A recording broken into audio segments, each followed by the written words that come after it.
Bonsoir à toutes et à tous. Bienvenue dans cette nouvelle édition de la revue de presse grand format, votre rendez-vous hebdomadaire de décryptage, d'analyse et de débat autour des sujets les plus marquants de l'actualité en Côte d'Ivoire.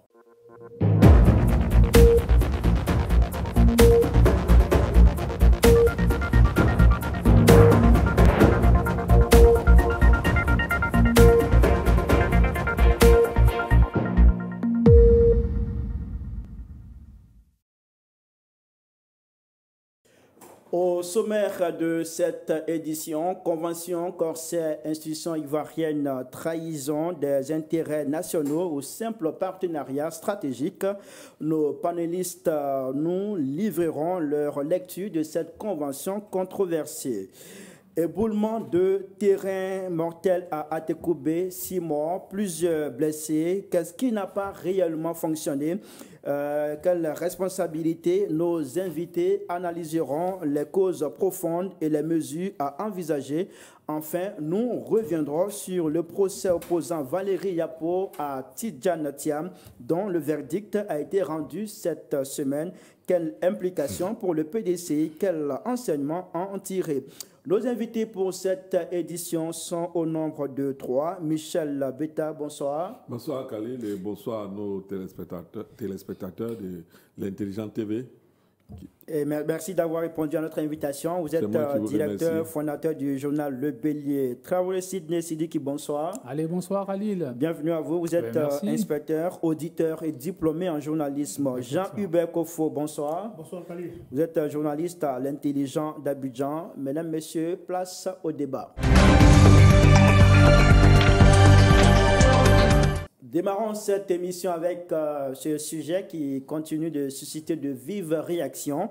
Il s'agit du renouvellement de la convention entre 5 institutions ivoiriennes, dont l'Assemblée nationale et le Sénat, et la compagnie aérienne française Corsair, signée le jeudi 15 mai 2025, selon la présidente du Sénat, Kandia Kamisoko Kamara.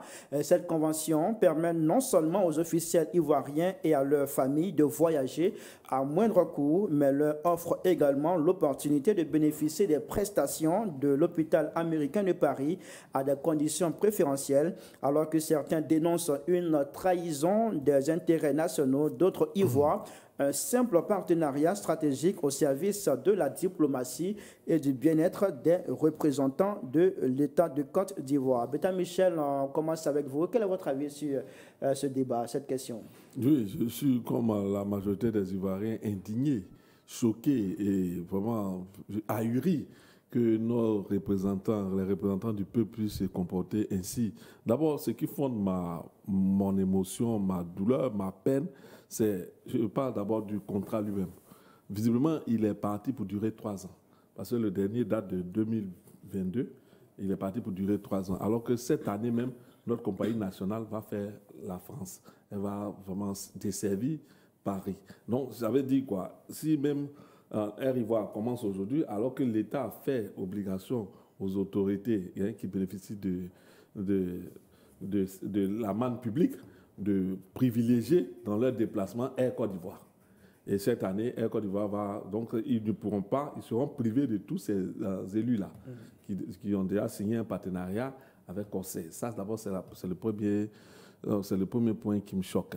Le deuxième point, il s'agit de la santé, les privilèges de santé. Moi, je pense que tout le monde est permis d'aller se soigner où il veut. Mais quand on a vanté nos infrastructures par la voix du premier responsable de ce pays, le chef de l'État, qui a dit aujourd'hui que la Côte d'Ivoire est dotée de plateaux techniques de premier plan avec toutes les dispositions sanitaires possibles. Ceux qui doivent faire la promotion, c'est nos élus, pour encourager les Ivoiriens eux-mêmes à faire confiance à leur, à leur structure sanitaire. Mais ce n'est pas le cas visiblement, parce que ceux-ci ont décidé de privilégier leurs soins à l'extérieur. Donc tout cela mis ensemble, ça ne peut que heurter l'approche des Ivoiriens. Les Ivoiriens voient que nos autorités sont plutôt enclins aux privilèges qu'a servi le peuple. Et bon, moi, ça ne m'étonne pas hein, quand je regarde la personne qui est au devant de tout cela. Je dis qu'elle est en train de récolter seulement les privilèges, mais sans donner suffisamment. On a vu la présidente du Sénat, elle était à l'éducation nationale, on a vu le niveau hein, qui a vraiment chuté de notre éducation, au point que quand elle est partie, l'autre... celle qui l'a suivi a fait un état général de l'éducation. On l'a vu encore hein, au niveau de... Bon, en fait, aujourd'hui, ces privilèges, on l'a vu au niveau du ministère des Affaires étrangères. Au niveau du ministère des Affaires étrangères, le président de la République a été brocadé sur la tribune de l'ONU par un ministre malien, mais on n'a même pas vu la réaction de la Côte d'Ivoire. Bon, bref, je dis qu'elle est passée à certains niveaux, mais on voit qu'aujourd'hui, c'est récolter ces privilèges qui l'intéressent et c'est dommage. Moi, je pense que quand on est responsable, c'est plus servi que en prendre les privilèges qui s'y attachent. Elle n'est pas la seule qui oui, non, je dis c'est elle qui a vanté tous les mérites de ce partenariat. Elle était la porte-parole elle a été la porte-parole parce qu'elle elle est plus... Parce que c'est elle qui fait la promotion.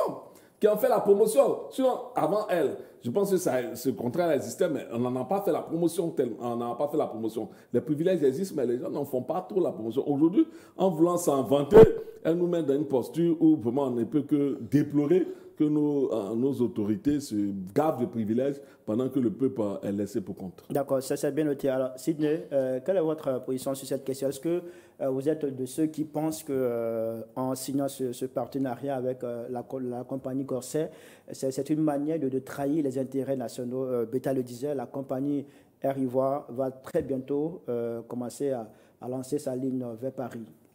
Bon, je pense encore une fois de plus... c'est cela. Nous sommes dans la désinformation, à la limite dans le réveil de la révolte sur la population, sur en fait des fondements que je trouve injustifiés, incorrects, parce qu'on ne sait pas du tout ce que c'est qu'une convention. Et là encore, il faut qu'on revienne sur l'explication de telles notions à nos populations. En fait, Corsair, c'est quoi? C'est une compagnie d'avions qui fait du privé, qui fait donc du commerce. Et quand vous faites du commerce, vous démarchez les clients. Il faut leur dire ce que ça veut dire, démarcher les clients. Ça veut dire que c'est la compagnie qui cherche à avoir le maximum de clients possible. Et donc, c'est cette compagnie-là qui fait donc les meilleures offres possibles pour avoir de la clientèle. Surtout que Corsair est en compétition, en rivalité sur le marché avec Air France. Et donc, aller rencontrer un certain nombre justement d'institutions, comme des maisons d'assurance aussi le font. Nous avons l'habitude, en fait, nous qui sommes dans les services, on est comme cela, donc approché par des maisons, comment on appelle ça, d'assurance, pour le faire. Et donc, pour avoir de la clientèle, les gens vous font des offres. Et quand les offres sont particulièrement alléchantes, alors cela vous revient à vous de vous intéresser à de telles offres. Surtout qu'il y a une réduction de 30% sur les billets d'avion. Je pense même que l'État de Côte d'Ivoire gagne en signant justement une telle convention. Maintenant, qu'est-ce que l'État gagne? Oui, justement, en réduisant considérablement les frais que les contribuables devraient payer pour justement chacun justement de ces personnalités, chacune de ces personnalités. Parce que c'est nous qui les avons élus et donc il faut comprendre que c'est nous qui les envoyons en mission aussi. Et ces missions-là sont payées lorsque ces personnes-là prennent des billets d'avion. Donc aujourd'hui, un abattement de 30% justement sur le prix de ces avions-là, je pense qu'au contraire, l'État fait un gain. Mieux, c'est Corsair qui, dans son partenariat avec l'hôpital américain de Paris, qui n'avait rien à voir avec la Côte d'Ivoire, mais qui était dans un partenariat bien avant. Mais vous faites l'offre en tenant compte de son partenariat pour encore devenir plus attractif. Mais ça, je suis désolé, mais c'est ce que toutes les compagnies feraient pour avoir de la clientèle. Et à partir de là, on ne peut pas dire que la Côte d'Ivoire a mal fait. Il a dit quelque chose de très intéressant, qui pour ma part est encore une terrible contradiction avec tout ce qui est en train d'avancer. Il dit « l'État a fait obligation aux élus d'utiliser Air Ivoire ». Mais ça concerne quoi le dessert? Les desserts qui se font et en Côte d'Ivoire et dans la sous-région, parce que nous avons des lignes Air Ivoire pour le faire. Mais dans le cas de Paris, jusqu'à preuve du contraire, Air Ivoire n'a pas encore desservi la ligne justement de Paris. Il dit quelque chose d'autre, il faut rectifier ça, parce que justement, quand les gens ne font pas d'activité commerciale, ils ne savent pas tout ça ce que ça veut dire. Excusez-moi de dire comme ça. Quand vous commencez par lancer, je vous le dis, comme cela, donc, une ligne, mais vous ne commencez pas par baisser le coût. Ce n'est pas vrai du tout en commerce. Demandez à tous les petits commerçants, ils vous diront comment les choses marchent. Donc, dans un premier temps, vous allez d'abord être dans la rentabilité justement des investissements avant de commencer à baisser les coûts. C'est comme ça que les choses se passent généralement. Et donc, je dis, ça veut dire en termes clairs que même si on avait lancé présentement Air Ivoire, qu'on baisse les coûts, ce n'est pas très évident. Parce que nous venons de commencer, en fait, une nouvelle activité. Ce n'est pas baisser les coûts qui est une priorité pour nous. Je crois que sur la question, il y a de la manipulation. Pourquoi? Parce qu'il y a pas mal d'élus, ceux même qui sont dans l'opposition, qui sont en train de crier, qui ont bénéficié de ces billets d'avion. S'ils étaient dans une dénonciation objective, mais depuis 2022, ils sont en train de bénéficier justement de ces abattements, puisqu'ils n'en ont jamais parlé. On a entendu... ils n'en ont jamais parlé, tous ces membres de l'opposition, justement, mais c'est maintenant que le scandale éclate d'après eux, en griffe. Le PPAC et le PDCI ont fait le communiqué pour dire qu'ils n'ont jamais été associés à cette démarche. Excusez-moi rapidement, je vais vous donner la liste de leurs différents élus qui ont bénéficié justement de tous ces abattements-là. On va venir à vous. Il faut éviter qu'ils nous désinforment. Moi, j'ai des sources, monsieur. Sidney, ne vous en faites pas. On va venir à vous. Vous aurez l'occasion de nous donner la liste que vous avez sous la main. Pour Jean-Hubert, pour vous, est-ce que l'État de Côte d'Ivoire gagne ou est-ce qu'il perd? Sidney disait que c'est plutôt un gain pour l'État de Côte d'Ivoire. Bon, d'abord, moi, je note que Air Côte d'Ivoire n'a pas encore commencé ses vols sur la France. Donc, à partir de là, on ne peut pas dire que l'État de Côte d'Ivoire travaille contre Air Côte d'Ivoire, parce que c'est ce qu'on entend dire par certains, que comme on peut avoir une compagnie nationale qui va desservir l'Europe et le gouvernement signe, ces institutions-là signent avec Corsair. Mais là où moi j'ai trouvé un peu bizarre, c'est dans les communiqués que suivi que les partis politiques ont produits, qui n'avaient même pas pris la peine de préciser que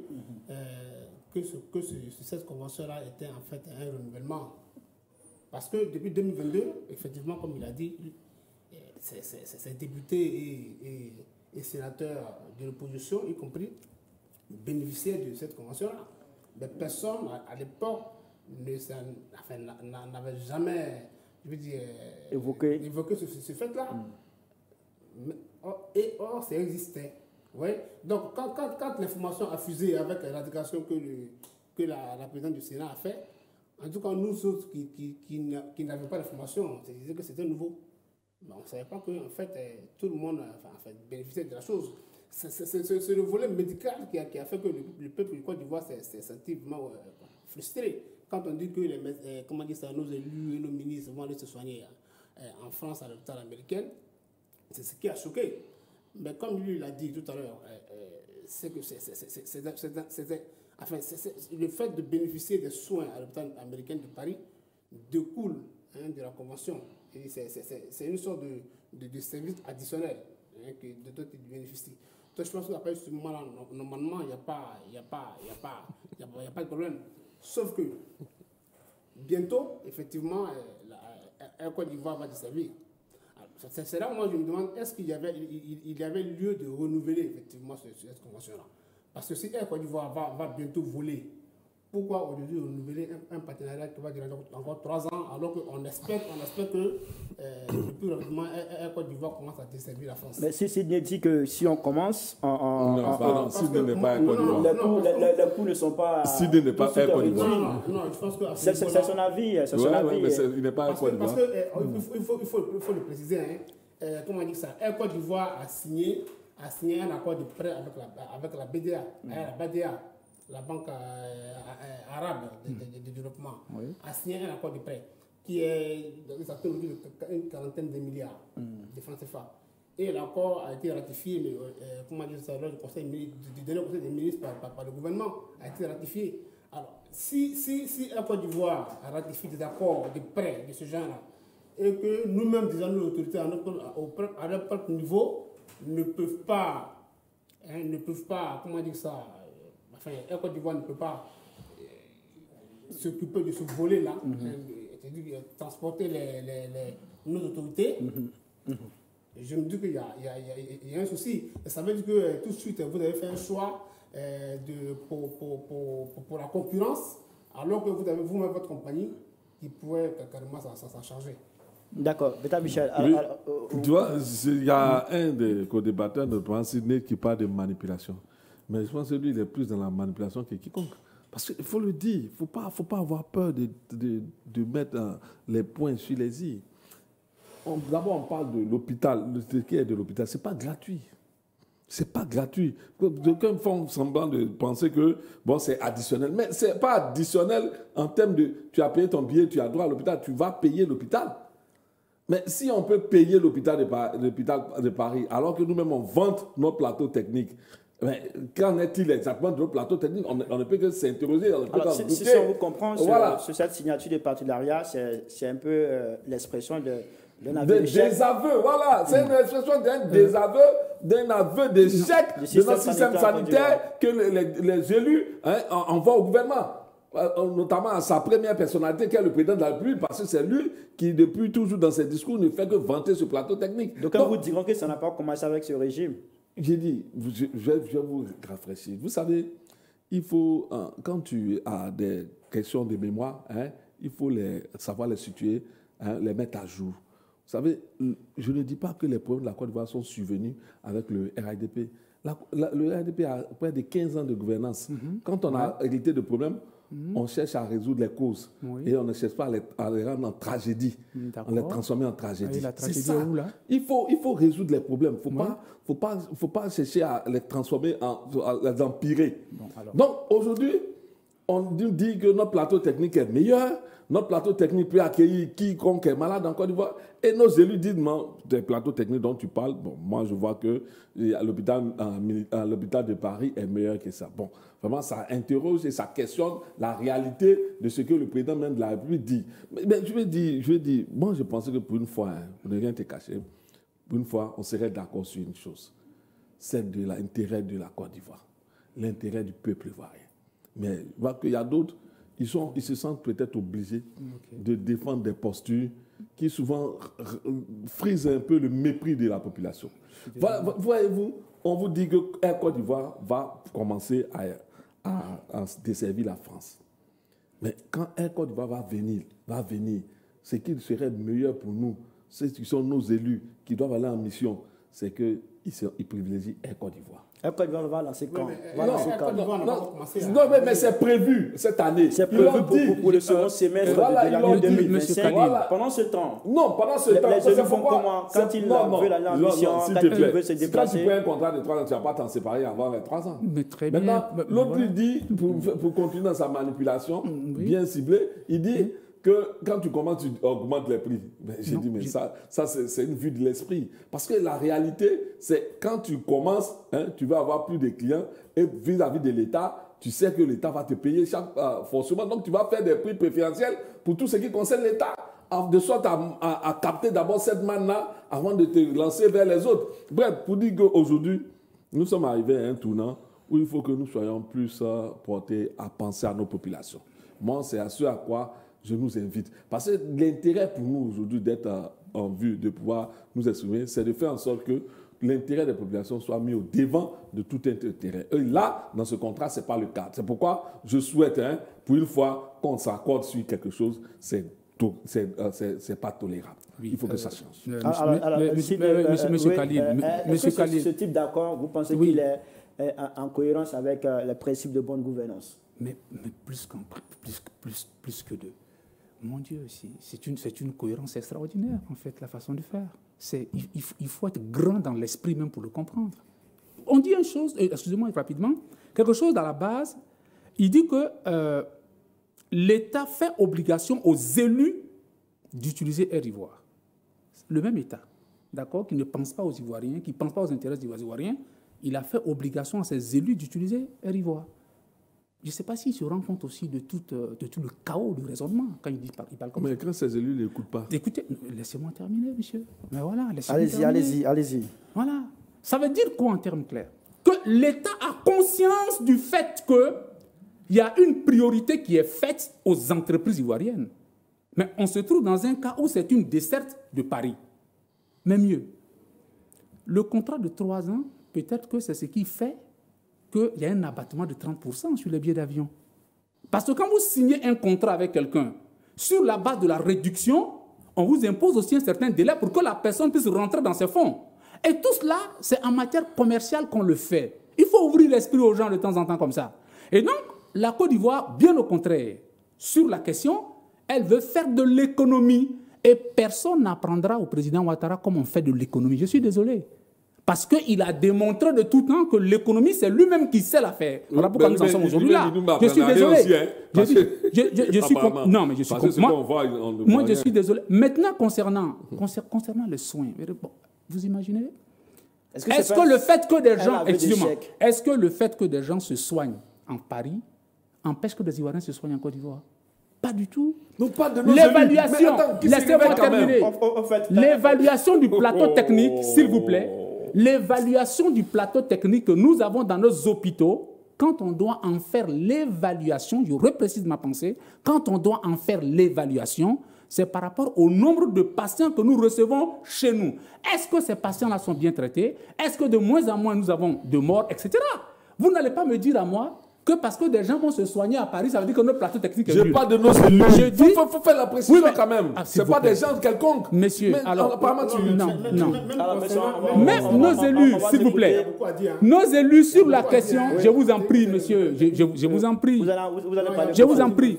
Nos élus dont vous parlez, et je reviens sur ma pensée, c'est que le fait de se soigner à l'hôpital américain de Paris, ce n'est pas eux qui l'ont demandé, c'est Corsair qui avait déjà un partenariat avec l'hôpital américain de Paris. Et donc, si vous venez, si nous on vous transporte, vous bénéficiez de cela. Mais rien ne vous dit. Pas vous avez fait des statistiques comme gratuit. Quoi, voilà le nombre d'Ivoiriens qui se sont à l'hôpital de Paris. Est-ce que vous pouvez me le dire? L'hôpital américain de Paris. Pas du tout. Vous savez, il y a quelque chose qui se met en place progressivement et c'est ce contre quoi il faut se dresser très vite. On veut susciter la colère, la révolte chez les gens. Et moi, je pense que c'est de très vilains sentiments qui sont en réalité dans la déconstruction de la Côte d'Ivoire. Il faut que de plus en plus, on ramène les gens à ce que moi j'appelle la royale politique. Est-ce que c'est pragmatique? Quand moi, je n'ai pas une ligne pour aller et que je dise à une compagnie qui me propose moins cher de l'emprunter. C'est ce qui est censé, c'est ce qui est raisonnable, c'est ce qu'on a fait. D'accord, c'est bien. Alors, quelle est l'image que cette convention veut avoir du système sanitaire en Côte d'Ivoire? Moi, la question que moi je vais poser, c'est de savoir si, tous autant que nous sommes ici autour de la table, est-ce que quelqu'un a déjà vu le contenu de la convention? Si quelqu'un a vu le contenu de la convention qui a été signée, quelqu'un a vu... Mais je pense que Kandia Camara l'a dit au cours de son intervention. Kandia Camara en a parlé, certes, oui. Mais le PDG de Corsair, dans son discours, là, à aucun moment il n'a évoqué même le sujet de l'hôpital de Paris. Oui. À aucun moment. Mais c'est Kandia qui a évoqué ça. Non, je viens. À aucun moment. Je vais citer à nouveau les propos de Kandia. La convention permet non seulement aux officiels ivoiriens et à leurs familles de voyager à moindre coût, mais leur offre également l'opportunité de bénéficier des prestations de l'hôpital américain de Paris à des conditions préférentielles. C'est ce que Kandia a laissé entendre au cours de son intervention. Mais dans son discours, dans le discours du PDG de Corsair, est-ce que lui, il a parlé de ça? Non, c'est Kandia qui en parle. Voilà. Ça veut dire que c'est Kandia Camara qui en parle parce que c'est un service qui découle de la convention. En fait. Voilà ce qu'on dit. Sinon, le PDG de Corsair aurait pu le dire. Le PDG de Corsair aurait pu dire, bon écoutez, la convention, d'abord, elle concerne la billetterie, il y aura une réduction. Et puis après, les gens, ils ont payé encore pour avoir accès à l'hôpital de Paris, américain de Paris. L'hôpital américain. Après, justement, on aurait bien compris les choses. Mais c'est une convention qui a été signée et le volet médical, là, c'est un service additionnel. Voilà. En tout cas, c'est ce que nous tous on a compris. Mais Kandia Camara, dans son commentaire, elle a voulu en parler. Ok, il n'y a pas de souci. Mais est-ce que le PDG de Corsair en a parlé? Moi, je dis que c'est un débat politique. Est-ce que si on ne signe pas ce partenariat, on peut bénéficier de ces prestations de... La question, d'abord, la première question... La question à laquelle moi je vais répondre, c'est quoi? Est-ce que le premier volet de la convention concernait un volet médical? Se soigner à l'hôpital de Paris. Mais justement... Est-ce que dans la convention là, de 2022, est-ce que ça concernait l'hôpital de Paris? Donne la parole. Khalid, pardon, il faut ramener le débat à son sens. Parce que, en fait, ce qu'ils font, c'est un peu des diversions. Pas du tout. Voilà que dans un contrat, tout le monde ne parle pas, ne dit pas la même chose. Lui, il a calibré son discours sur quelque chose. Peut-être qu'il a estimé que ça, c'est pas important, c'est dans le contrat. Elle a estimé que ça, c'est important, elle en a parlé. C'est pas parce que lui n'en parle pas que ça n'existe pas. Non, mais c'est pour dire que c'est pas un volet trop important. Non, c'est lui qui calibre son discours. Il y a des points même très importants dont il n'a pas parlé. Non. Tu n'as pas tout le contenu. Non, vous manipulez la Mais justement, c'est pourquoi on dit que vous manipulez l'information. On s'écoute. C'est ce que je veux faire ressortir. Eux, ils estiment que l'hôpital américain, c'est un service additionnel. C'est pas gratuit. Nous, la question morale qui nous pose, c'est que quelqu'un va payer pour aller se soigner ailleurs, alors que nous offrons des soins de qualité ici. Le président de la République ne cesse de chanter. Donc c'est ça nous disons. Mais quelqu'un que nous payons, un élu qui bénéficie de l'argent public, aille se soigner ailleurs, alors que nous bénéficions des soins de qualité. C'est ça la question.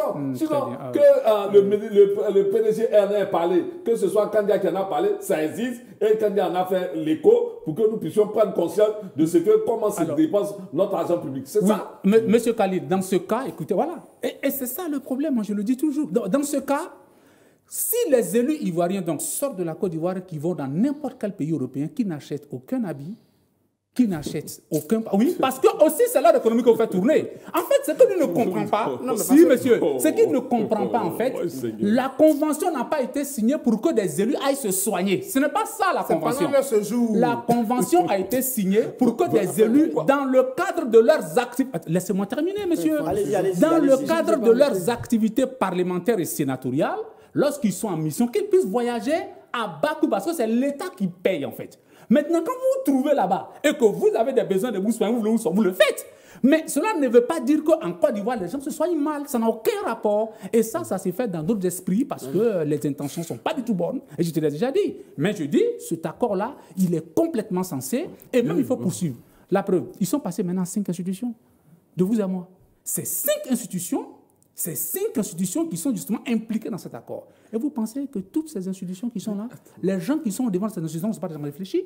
Mais si, ces gens-là aiment la Côte d'Ivoire. Et c'est nous qui les avons mandatés. Il faut qu'ils sachent aussi ce que c'est qu'un élu. Parce que ça aussi, on a des problèmes comme ça, des postes. Quand on élit quelqu'un, on lui a donné, on lui a donné notre voix. Et on dit, va parler à notre nom.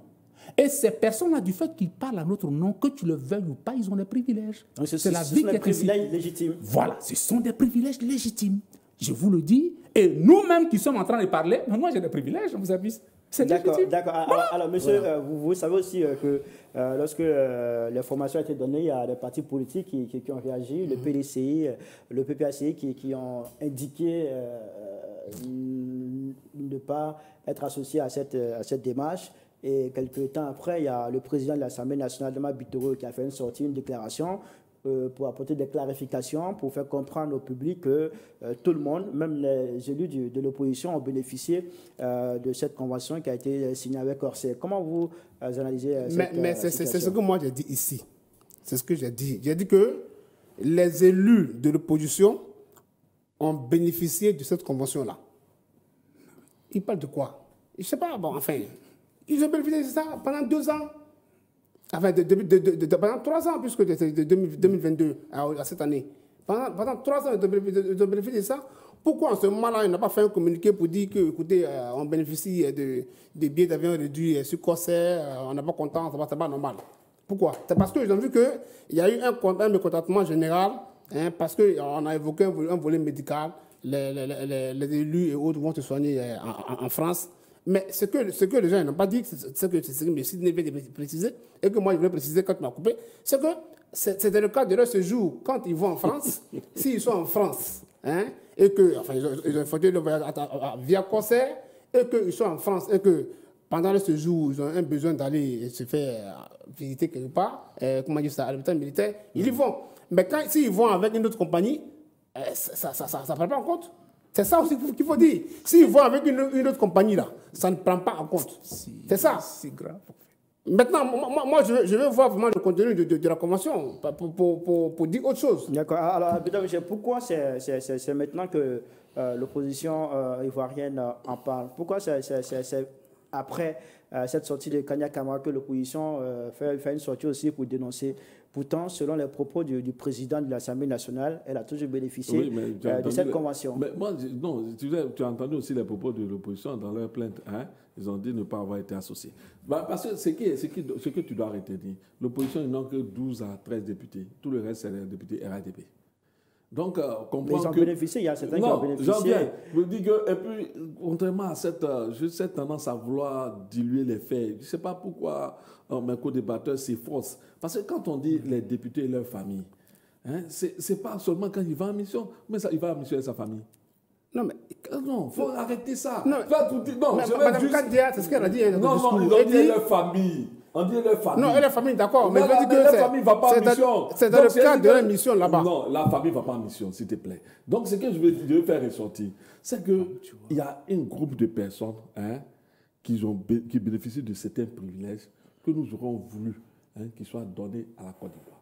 S'ils doivent se soigner, nous estimons que nos plateaux techniques sont suffisamment à l'état pour les aider. Maintenant que d'autres utilisent d'autres plateaux techniques, que sont ceux à des frais de l'État, c'est ce qui nous choque. Donc, s'ils ne sont pas choqués, bon, moi je comprends leur démarche, parce qu'ils estiment que si l'argent de l'État est dépensé, c'est normal, ça peut être dépensé n'importe où, n'importe comment. Il y a un point que d'autres même pas de chemise, on est dans des choses très sérieuses. Vraiment, je veux que vous vous efforcez d'être sérieux pour une fois. Parce que pour une fois. Merci pour le juge, c'est ça. S'il vous plaît, on va le laisser parler, s'il vous plaît. Il s'agit de l'argent public qui est utilisé à des fins de santé. Mais nous, notre souhait, que ces soins de santé se fassent ici, pour que les Ivoiriens, dans leur ensemble, puissent non seulement puissent bénéficier, et puis nos plateaux techniques puissent rassurer et les populations et les élus. C'est ça notre question. Alors, Sidney, vous disiez tout à l'heure que vous avez des noms d'élus de l'opposition. Est-ce qu'on peut avoir ces noms et puis vous allez citer aussi vos sources? Oui, tout à l'heure. Il va nous intoxiquer. Non, tout à l'heure. Je ne suis pas là pour ça parce que je pense que quand même le travail du journalisme aussi, c'est d'avoir plusieurs sources. Nous, on ne travaille pas sur la base d'une seule source. Je pense que vous travaillez sur la base des rumeurs. Sinon, moi, non. Oui, vous travaillez sur la base des rumeurs. Nous, on part sur la base de sources. C'est différent. Donc, les sources, voilà, on a des sources pour le dire. Mieux, c'est comment je veux qu'ils sachent mieux. Parce que c'est ça aussi, il faut faire des recherches contre les journalistes. C'est que depuis 2019, Corsair a proposé à la clientèle ivoirienne, il faut qu'ils sachent, la clientèle ivoirienne, depuis 2019, une formule de Corsair qui prend en compte et ton billet d'avion et un bilan de santé. Ah oui, depuis 2019, cette offre-là avait été faite à la clientèle ivoirienne. Parce que Corsair était en train de capter cette clientèle-là. Et donc, ça fait partie du marketing, en fait, commercial. Et donc, ce n'est pas extraordinaire tout ce qu'ils sont en train de dire aujourd'hui. Eux, ils sont en train de le découvrir. Mais depuis 2019, Corsair avait déjà proposé à la clientèle ivoirienne. Ce n'était même pas des élus. Maintenant, si toi tu fais ça, non, ça ne me gêne pas. Mais tu dois être gêné, puisque je vais aussi donner de l'argent dans un hôpital ailleurs. Mais c'est ton argent. Tu dois être gêné. Je ne parle pas de l'argent des élus. Je ne parle pas de toi, ton argent. Toi, ton argent, ça ne me regarde pas. Oui, mais très bien. Mais ce que je veux que tu comprennes. Mais non, monsieur, je suis désolé. Si toi, ta famille, on va vous exploiter aux États-Unis. On va s'écouter. Oui, mais monsieur Khalid. Voilà. Et c'est là où, moi, je dis, il y a un glissement énorme en France les concernant sur cette façon de voir les choses, c'est qu'il n'est écrit nulle part que les frais de santé étaient endossés par l'État de Côte d'Ivoire. On ne l'a écrit nulle part. Montrez-moi un document qui vous le dit. En fait, c'est ça. Donc, ce sont ces raccourcis qui sont particulièrement dangereux pour l'opinion qu'ils sont en train de faire. C'est écrit où? C'est écrit nulle part. Donc, c'est dans les fantasmes qu'ils sont en train de nourrir ça. Et moi, je pense que là-dessus, on va évoluer très vite. Les élus de l'opposition, que ce soit Oulaye Hubert, que ce soit Kwaku Nyambré, Ewo Dioman, Flore Achi, Ouattara Kawele, Abi Raoul, voici des noms, laissez-moi. Vous étiez, s'il vous plaît, attention. Pourquoi? Oui. Ça m'engage nous tous, on est sur un plateau. Qu'est-ce que vous étiez tout à l'heure en train de dire de Kandia Kamara? Regardez ce que vous étiez en train de dire de Kamara. Je suis désolé. Son face dans les ministères. Est-ce que c'est pas grave? grave ça non plus. Qu'est-ce qui est grave? Mais c'est grave de t'adresser. Sur un plateau, à l'ONU, il n'a pas réagi. Mais. Ministre d'Affaires étrangères, c'est grave. Oui. Je pense que c'est plus grave que les insultes que le président a reçu. Je suis désolé, mais pour ce qu'elle a fait dans l'éducation, qu'est-ce que vous avez dit? On a fait un bilan. Qu'est-ce que vous avez dit? Mais attendez. Alors, je dis. D'accord, monsieur. Je ne vous le mais c'est vous qui le faites. Je ne fais aucune diffamation. Ça existe, c'est écrit quelque part. Oui, s'il vous plaît. Que fasse quoi? Éviter qu'il fasse. Oui, je veux savoir. Il dit qu'il y a des noms d'élus de l'opposition qui ont utilisé la convention. Non, monsieur Bétan, on est allé dans des sources, on a fouillé et on a trouvé des noms. Et je ne suis pas le seul à avoir accès à ça. De toute façon, chacun porte la responsabilité de ses propres ici. Allez-y. Voilà, mais c'est écrit quelque part. Et on l'a vu. Que ce soit Oula Hubert, que ce soit Kwaku Nyangbre, que ce soit Ewo Dioma, que ce soit Flore Hachi, que ce soit Ouattara Kawele, que ce soit Abi Raoul, toutes ces personnes à un moment donné ont bénéficié de ces billets-là. Moi, je pense. C'est quoi vos sources? Oui, mais non, c'est dans les journaux. On prend ça. On va. Oui, mais. Quel journal? Faut nous dire, on va le voir. J'ai dit. Vous allez. Il ne colporte des rumeurs. Je ne colporte absolument rien, monsieur. Je ne colporte absolument rien. Non. Tu as quelle source? Je vous donne mes sources, s'il vous plaît. Je vous donne mes sources. Tu aurais dû les mettre avant de dire. Non. D'accord, monsieur. Je pense qu'on va aller pour le prochain sujet. Écoutez. On est un peu pris par le temps. Non, rapidement sur ça. En 30 secondes. On aura l'occasion après de rentrer, d'accord, pour vérifier ces noms-là. L'opposition a bel et bien, des membres de l'opposition, des élus ont bel et bien bénéficié de ces réductions. Et nous, on aurait aimé que ces membres de l'opposition, bien longtemps, dénoncent cet état de fait. Ce n'est pas quand vous en avez profité qu'aujourd'hui, vous ne dites plus rien. Et voilà, moi, où je vois la malhonnêteté. Et je suis désolé que ce soit ainsi que vous raisonnez. C'est tout. D'accord, c'est bien noté. Kofo, vous êtes journaliste. Est-ce que vous avez connaissance de cette personne qui a utilisé cette convention déjà? En tout cas, j'ai entendu ce que le président de l'Assemblée nationale a dit. Il a dit que les élus de l'opposition de l'Assemblée nationale en ont bénéficié. Et qu'il a même qualifié ça de pas bien. Voilà, du fait qu'ils soient là et que les partis politiques fassent des déclarations pour dénoncer. Voilà. D'accord, c'est noté. Merci beaucoup. On va marquer une petite pause et on se retrouve dans quelques instants pour aborder le second sujet de cette émission.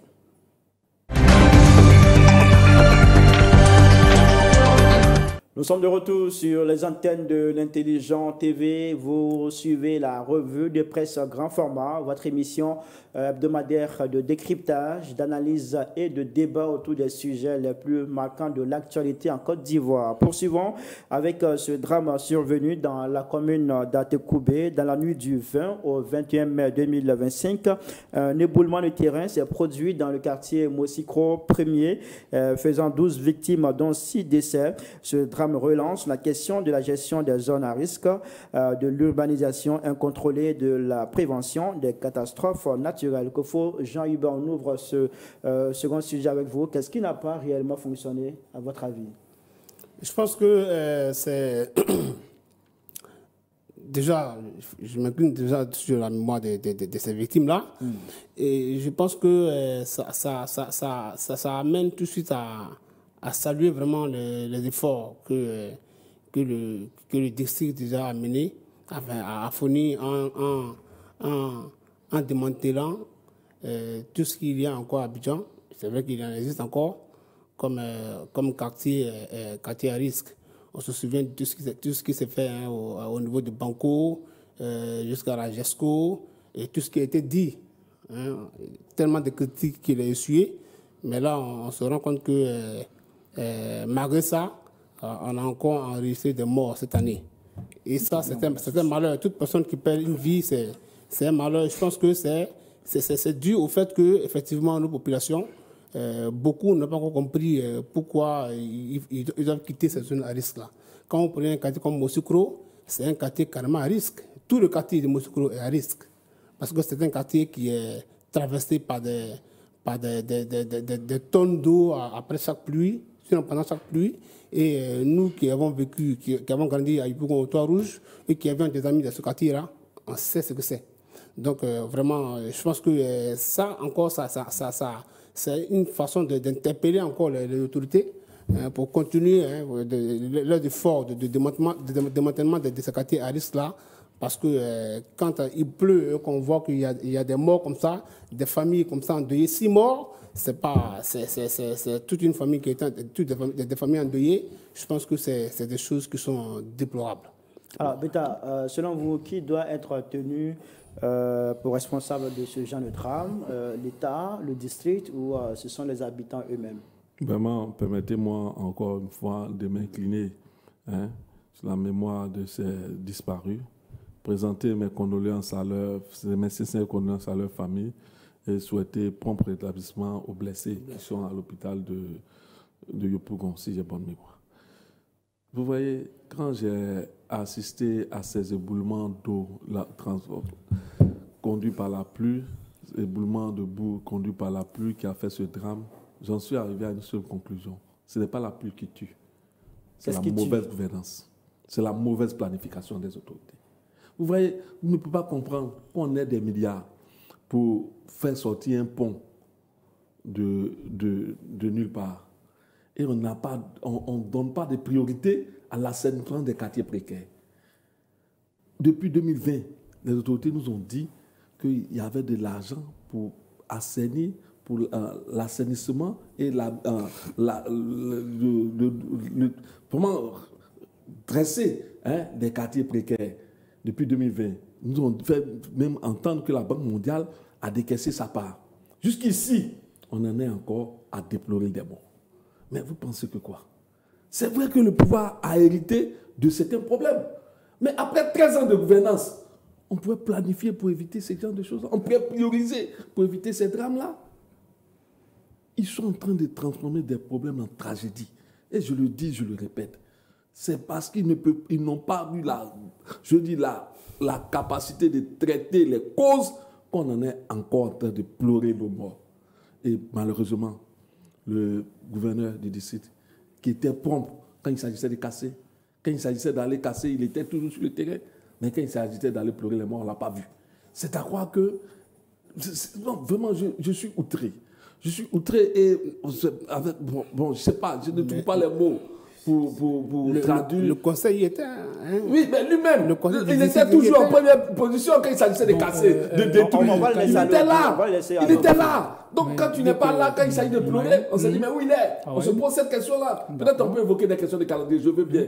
Mais je dis, c'est des signes qui nous montrent qu'on n'a pas priorisé des questions qu'il fallait prioriser. Quand on peut trouver de l'argent en disant, pour pouvoir bâtir des ponts, pour bâtir des échangeurs, on peut aussi trouver des moyens pour que la mort par les eaux puisse être un vieux souvenir encore. Moi, ce qui me chiffonne dans cette affaire... S'il vous plaît. Ok. Allez, Sidney. Oui. Alors, Beta parlait de mauvaise gouvernance. Pour Beta, ce n'est pas la pluie qui tue, c'est plutôt la mauvaise gouvernance. Oui, justement, c'est ce qu'ils peuvent toujours voir. Mais c'est un avis justifié qu'on peut justifier et qui est fondé quand même.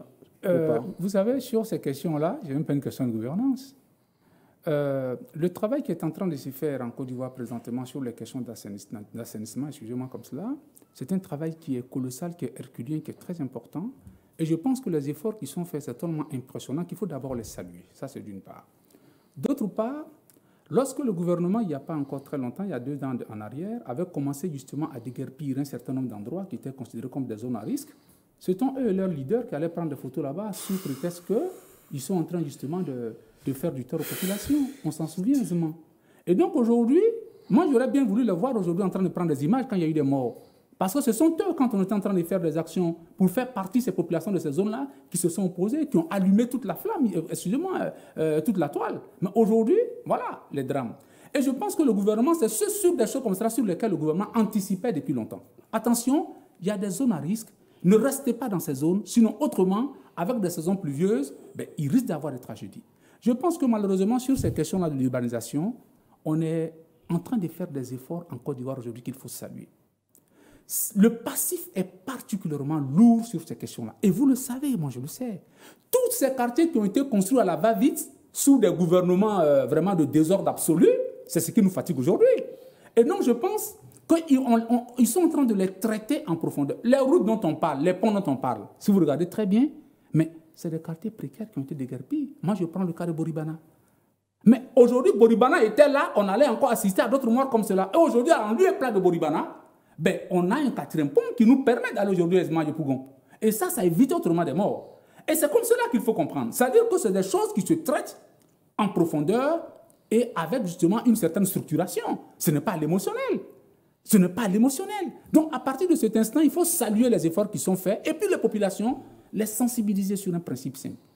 C'est que ta vie est au-delà. Ta vie est au-delà des risques que tu veux prendre. Parce que souvent, on est confronté à des populations qui elles-mêmes sont dans un entêtement. Quelle que soit la sensibilisation, ces populations-là demeurent là. Et si vous voulez aller avec la force, ce sont ces mêmes journalistes que nous connaissons en train de crier aux droits de l'homme qui vont encore être là en train de se plaindre. Mais je pense que ce qui s'est passé là est, moi je le dis, encore un drame de trop. Ça nous permettra, nous encore, de pousser avec la sensibilisation pour dire aux gens, écoutez, il faut quitter ces zones-là. Il faut quitter ces zones-là. C'est ce qu'on fait pour l'instant. Justement, heureusement que... malgré les interdictions, malgré les interpellations, ces zones à risque sont toujours occupées par les populations. Pourquoi, Kofo? Non, mais d'abord, avant d'en venir à ça, moi, je me dis qu'aujourd'hui, il y a eu Moussoukouro, c'est vrai. Mais heureusement que Boribana n'est plus là, il a dit. Heureusement qu'il n'y a plus Banco. Heureusement qu'il n'y a plus Gesco. Heureusement qu'il n'y a plus Boribana. Mais tout ça est parti, tout ça est parti à côté de qui? C'est le district qui, à un moment donné, a pris les taureaux par le corne et a décidé de casser ces quartiers-là. Ou peut-être qu'hier, aujourd'hui, on aurait peut-être arrêté d'autres morts. Merci. Voilà. Donc je pense qu'à un moment donné, quand des efforts sont faits, il faut quand même les encourager. Il faut quand même les encourager. Et puis, moi bon, Beta, c'est pas un parti politique. Donc je ne dirais pas qu'il appartient à un parti politique. Mais les partis politiques d'opposition, mais on sait comment ces partis politiques traitent les sujets de déguerpissement. Chaque fois qu'il y a une opération de déguerpissement sur un site, mais c'est un tollé. Les gens ils font des communiqués, comme il a dit tout à l'heure, ils vont faire des photos, tout ça. Mais je dis que quand le gouvernement, le district, fait des efforts, il faut quand même les encourager. Aujourd'hui, les 6 morts qu'on a enregistrés et la vingtaine de blessés qu'on a enregistrés, c'est malheureux. C'est malheureux. Mais personne ne doit s'en réjouir. Heureusement que jusqu'à actuellement, personne n'a s'en réjoui. Heureusement qu'aujourd'hui, jusqu'à actuellement, personne n'a... Mais je souhaite que vraiment le district enfin le gouvernement et le district soient soutenus dans ces efforts-là. Parce que c'est des vies. C'est des vies. Soutenus par l'opposition? Ouais. Non, pas l'opposition. Attends, c'est des Ivoiriens. C'est des citoyens ivoiriens. Attends, est-ce que quand il y a un éboulement d'un quartier précaire, est-ce que les éboulements trient les militants du RADP et les militants de l'opposition? Non, c'est les Ivoiriens qui meurent. D'accord. Alors, Beta Michel, vous parlez de planification. Comment vous pouvez schématiser ça? Vous voyez, depuis toujours, la Côte d'Ivoire a connu des déguerpissements. Ce n'est pas à l'ère du RADP que ça a commencé. Et il y a eu des plans de recasement. C'est pourquoi l'opposition s'est levée à un moment donné pour dire qu'il faut donner un visage humain à ces déguerpissements. C'est ce que l'opposition a demandé. Et c'est de bonne loi. Vous faites le procès de l'opposition comme si ce sont ceux qui s'opposaient au déguerpissement. Comme s'ils étaient contents de voir des personnes tomber. Non, arrêtons ça, arrêtons ce jeu macabre-là. On dirait que vous êtes des crocs. C'est à quoi que... Bon, je ne vais pas vous prêter l'expression, mais je pense qu'il faut arrêter un moment. Il faut arrêter de se jeter la pierre. Il faut chercher à solutionner les problèmes. Aujourd'hui, le pouvoir qui est là, c'est le pouvoir RADP. Donc, si on a cherché des responsables, c'est eux les responsables. On n'a pas dit des coupables, mais ce sont eux les responsables. Ils n'ont pas planifié de sorte qu'on en est à des drames. Moi, je pense qu'aujourd'hui, il faut affecter clairement une liste des quartiers précaires, de sorte que ce soit disponible pour tout le monde, les personnes à risque. Et point que, parce que ce que vous oubliez, ces quartiers-là, les gens ont des compteurs d'eau, ils ont des compteurs de SODECI, qui les met? Ils ont des compteurs de courant, qui les met? Il faut la balle de l'État pour le mettre. Donc c'est un exercice de façon passive, on peut dire une complicité passive à ces drames-là. C'est ce qu'il faut déplorer aux gars. Mais ces quartiers précaires-là. Est-ce qu'il faut déguerpir ce quartier? La question du déguerpissement, ça va de soi si les zones sont à risque. Mais on dit donner un visage humain. Apparemment, c'est une zone à risque. Voilà, donner un visage humain. C'est-à-dire, on ne peut pas être là en train de déguerpir des gens. Il faut évacuer ce quartier. Il faut trouver des solutions pour enlever la population là-bas. Ça va de soi. Il faut trouver des solutions. Ça, c'est toujours fait en Côte d'Ivoire. Les quartiers Sikoji, c'est des quartiers de déguerpissement. Les quartiers choses de fier, c'est des quartiers. Donc, il faut dire que la Côte d'Ivoire a toujours procédé comme ça depuis Houphouët-Boigny.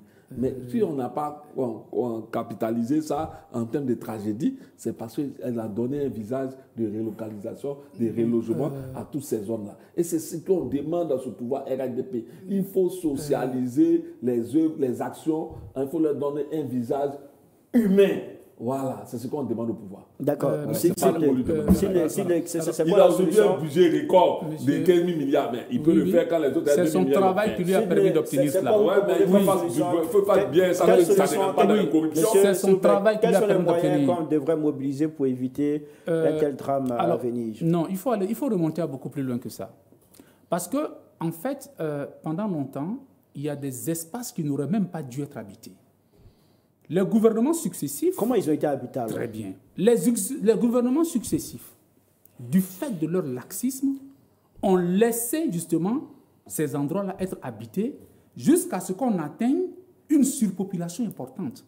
De sorte que leur déguerpissement aujourd'hui coûte énormément à l'État parce qu'il faut les recaser. Et comme ils sont devenus plus nombreux, ça veut dire que le recasement nécessite qu'on leur trouve des sites par conséquent. Ça veut dire qu'en fait, tout le tâtonnement que vous voyez là dans certains secteurs, mais ça remonte à plus loin. C'est peut-être aussi cela qu'ils ne comprennent pas.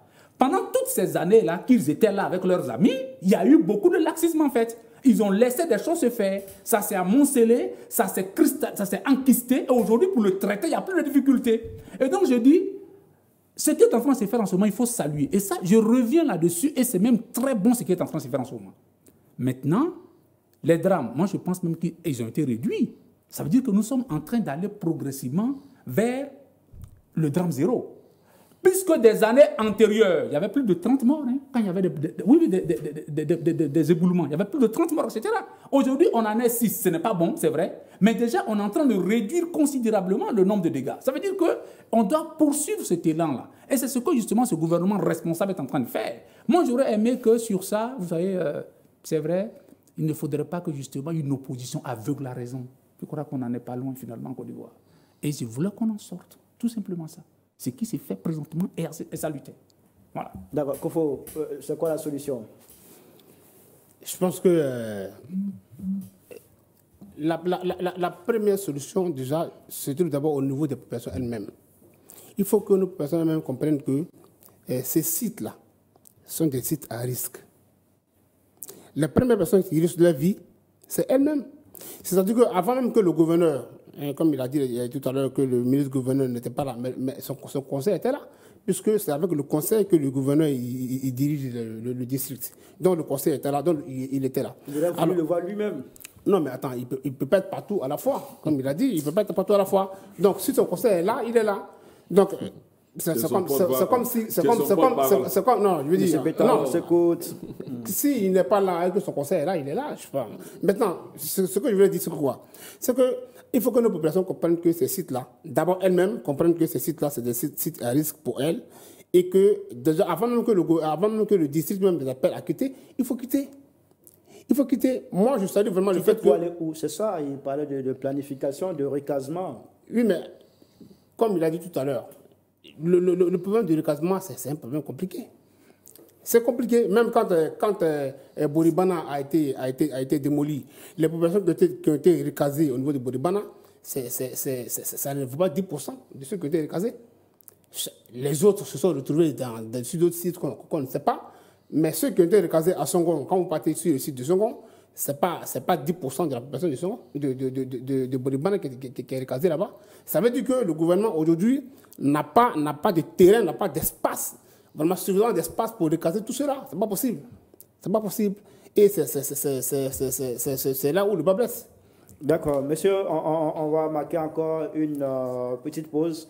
Et là, on va se retrouver dans quelques secondes pour parler cette fois du procès Valérie Yapo Tidjane Thiam, dont le verdict a été rendu hier jeudi. Le verdict du procès opposant Valérie Yapo à Tidjane Thiam, président du PDC-RDA, a été rendu le jeudi 22 mai 2025. Sur les 5 requêtes formulées par la plaignante, 4 ont été rejetées par la juge du tribunal de première instance d'Abidjan-Plateau. Toutefois, la justice a ordonné la réintégration de Mme Valérie Yapo au sein du PDCI RDA. C'est avec vous qu'on ouvre ce troisième sujet. Qu'est-ce qu'on peut retenir de cette décision? Moi, j'ai tiré 3 enseignements de ce qui vient de se passer. 3 enseignements que j'estime être particulièrement importants dans la compréhension de cette nouvelle Côte d'Ivoire qui est en train de se dessiner. C'est la Côte d'Ivoire où le droit finalement a sa place, où la justice joue pleinement son rôle, que ceux qui avaient dit que justement c'était un procès politique, ils viennent de se rendre compte qu'en réalité le droit a été dit. Et quand c'est ainsi, on doit être fier du fait que nous sommes en train de bâtir véritablement un état de droit.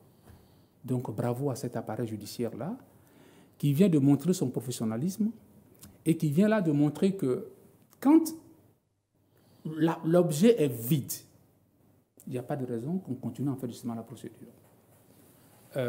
Valérie Yapo, on le sait, elle avait donc demandé que Thiam puisse être justement, puisse quitter donc la présidence du PDCI. Elle avait même demandé qu'on puisse mettre justement le PDCI sous tutelle, parce qu'au moment où justement il était président, ben, M. Thiam avait bel et bien perdu la nationalité ivoirienne à ce moment-là. Mais le PDCI a eu justement cette astuce-là de rebondir en organisant à la va-vite voilà un bureau politique avec justement l'élection rapide de Thiam. Donc, ce qui faisait que la plainte de Valérie Yapo perdant donc tout son objet. Donc, une question encore une fois de plus, je dirais comme cela de bon sens, naturellement, il ne pouvait pas gagner le procès. Mais elle a réussi en deuxième maintenant partie quelque chose d'extraordinaire, c'est le fait d'avoir amené le PDCI à bouger. Ça veut dire que ce qu'elle disait depuis, ça avait du sens. Et c'est là où je suis content. Ça veut dire que le reproche qu'elle faisait depuis avait du sens. Parce que si la seconde élection là, de Thiam n'était pas intervenue, effectivement, il quittait la tête de la présidente du PDCI. Donc, Mme Valérie Yapo, elle a posé un problème et ce problème-là était pertinent et juste. Il faut le dire. En troisième observation, moi je suis content du fait que de plus en plus les Ivoiriens doivent comprendre que l'appareil judiciaire est un outil démocratique, qu'on utilise la justice dans le cadre démocratique et que c'est une bonne chose. Et je vais même aller plus loin, si nous voulons faire comme aux États-Unis, la justice s'invite jusqu'à l'intimité des candidats. Est-ce que ça, les gens le savent? Et donc, je pense que les Ivoiriens, la gouvernement Ouattara commence à nous habituer à ces choses-là, et c'est une très bonne chose. Ce qui va amener, désormais, tous ceux qui veulent prétendre à quelque poste électif que ce soit, eux-mêmes, de soigner leur image, de soigner justement toute leur trajectoire, et c'est toujours un bien pour la population. Alors, Beta Michel, Sid le disait, l'appareil judiciaire en Côte d'Ivoire, est-ce qu'avec cette décision qui a été rendue, on pourrait comprendre que l'appareil judiciaire en Côte d'Ivoire est autonome et indépendant?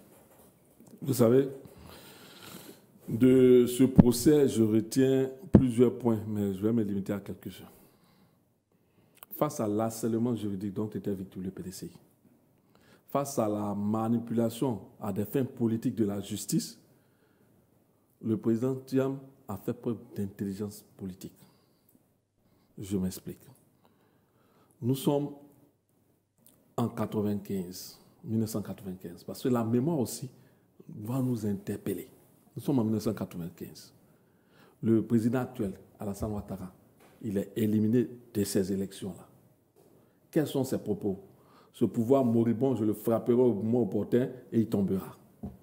Parce que la justice en avait après lui. Il a menacé le pouvoir. Il a accusé toutes sortes de mots assez antidémocratiques pour qualifier notre justice. Aujourd'hui, Tidjane Thiam, face à cet harcèlement juridique-là, a préféré faire preuve d'intelligence politique. Il a vidé le contenu des plaintes de leur objet. La première fois, Valérie Yapo demandait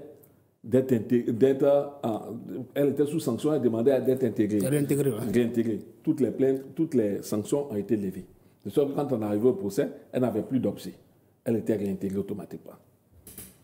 Elle a trouvé un superfuge, elle a posé une autre plainte, à savoir que le président du PDCI doit être démis de ses fonctions du fait que il n'est pas, bon, je ne sais pas même quel argument elle a avancé, elle a demandé que le président soit démis de ses fonctions. Parce que pour elle, il n'était pas ivoirien au moment de son élection. C'est elle qui le voit. Maintenant, je dis, elle a demandé cela. Le PDCI, le président a dit, remettre sa mandature aux militants et que le parti était au-dessus de sa personne. Les militants lui ont réitéré leur confiance, encore plus. Donc, dès cet instant-là, son objet sur la plainte de l'élection de 2023 était vidé encore de son objet. C'est vous dire que Thiam a dit vouloir faire la politique autrement et il s'y prend bien. Parce que la politique, ce n'est pas la vindicte populaire. Ce n'est pas mettre la justice, menacer le pouvoir. Ce n'est pas ça la politique. Il aurait pu appeler ses partisans à descendre dans les rues. Non, pas ça. Il a voulu montrer qu'on peut faire la politique autrement et il le fait bien. Le droit a-t-il été dit? Le droit a-t-il été dit? C'est ta question. Est-ce que le droit a été dit? Tidjane Thiam a forcé le droit à se dire. Si tu veux le comprendre. Parce que face à ce harcèlement, face à cette utilisation de façon abusive du droit, s'il était resté dans la posture que d'autres ont adoptée par le passé, je parle du président Alassane Ouattara, par le passé, quand il avait face à la justice, il a utilisé des mots, des mots qu'on ne peut même pas prononcer. Voilà, c'est ça. Quand quelqu'un dit « je vais frapper un pouvoir », ça, c'est des mots qui ne se disent pas en démocratie. Mais il a utilisé ces mots-là face à la justice. Mais Thiam n'a pas choisi cela. Il a choisi la voie de la démocratie. C'est-à-dire, il a confié sa mandature aux militants qui l'ont réélu. Donc, pour dire quoi? Pour dire qu'aujourd'hui, j'arrive à une conclusion simple. L'opposition ivoirienne montre de la maturité. Et c'est ça qu'il faut saluer.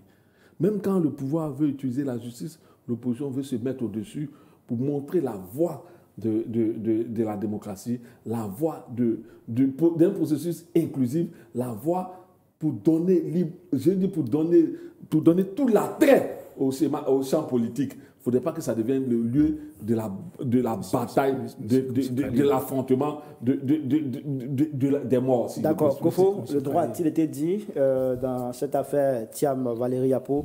Ça sera la seule et la dernière intervention. On me fait savoir que nous sommes pris par le temps. Donc, non, je pense chacun aura une seule prise de parole sur ce sujet. Moi, je pense que oui, le droit a été dit. Le droit a été dit. Enfin, la justice s'est prononcée. Voilà. Il peut ce thème-là. La justice est prononcée et on prend acte. On prend acte. M. Tidjane Thiam reste président du PDCI-RDA. Mme Valérie Yapo est réintégrée. Et ça s'arrête là. Ce que moi je voulais ajouter à ça, c'est que le PDCI-RDA, en réalité, c'est vrai qu'il y avait ce volet-là, mais qui en réalité avait déjà été vidé à travers la démission de M. Thiam. Mais le vrai combat, c'est celui du candidat du PDCI-RDA. Qui sera le candidat du PDCI-RDA en 2025? C'est là la question. Vous voyez? Le PDCI dit que c'est Thiam. Ça ne peut pas être Thiam parce que, voilà, on sait que la manière dont les choses sont embarquées, ça ne peut pas être Thiam puisque le juge a prononcé son retrait de la liste électorale. Et on nous dit que cette décision de justice est irrévocable. Il n'y a pas de... on ne peut rien faire. Donc, je me dis que Tidjane Thiam ne peut pas être le candidat du PDCI-RDA. Maintenant, est-ce que le PDCI-RDA aujourd'hui va choisir un autre candidat? C'est la question que tu poses. Et c'est la vraie question qui est là. Visiblement, le PDCI-RDA veut se mettre sur notre front. Quand M. Beta dit que le PDCI-RDA a choisi le front pacifique, je ne crois pas vraiment. Je ne crois pas vraiment. Parce que quand on entend Tidjane Thiam dit depuis la France, juste après son élection, dès qu'il a été élu, son premier message du PDCI-RDA, c'est de leur demander de continuer à manifester parce que ce sont les retours de terrain qui vont lui permettre, Tidjane Thiam, de continuer à faire le lobbying en France pour que sa candidature, enfin en Europe, pour que sa candidature soit son nom soit maintenu sur la liste électorale.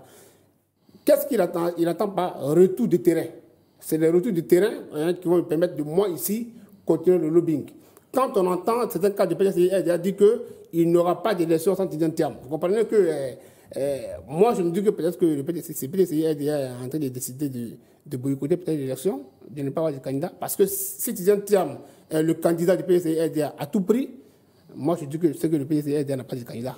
Merci beaucoup, monsieur. On va s'arrêter là pour cette émission. Merci, Sidney, Beta Michel, Jean-Hubert Kofo. Merci à tous les trois d'avoir été avec nous sur ce plateau pour décortiquer l'actualité. La roue de l'actualité continue de tourner. Nous serons toujours là pour vous servir. Bonsoir chez vous.